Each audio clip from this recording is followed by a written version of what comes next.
Goeiedag, ek groet jou in die kosbare naam van Jesus Christus. Weet jy wat is die moeilikste maar mees belangrike ding wat jy kan doen wanneer dit kom by konflik? Om vir die Here te vra om jou te wys, waar skiet jy tekort?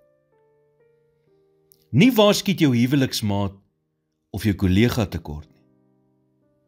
Vra God om vir jou enige verkeerdhede in jou duidelik te maak en om jou dan te lei om die regte ding te doen.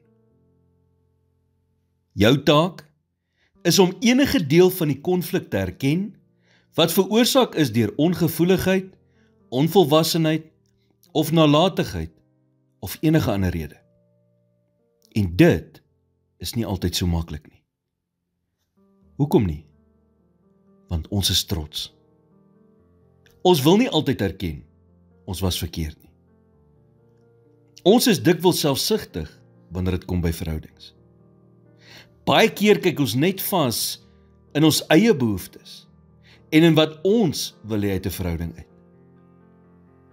Jakobus 4 vers 1 sê, waar kom die stryd vandaan? Waar kom die rusies onder julle vandaan? Kom dit nie van julle selfsugtige begeertes wat gedurig binne in julle woed nie?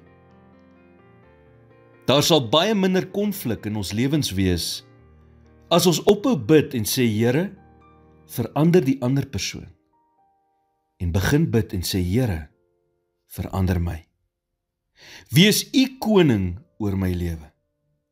Vat beheer oor my lewe en wys my waar kan ek verander. Vingerwys het nog nooit enige konflik opgelos nie. So begin vandag by jouself en vra God vir die wysheid wat nodig is om jou aandeel te besef en vat dan verantwoordelikheid daarvoor.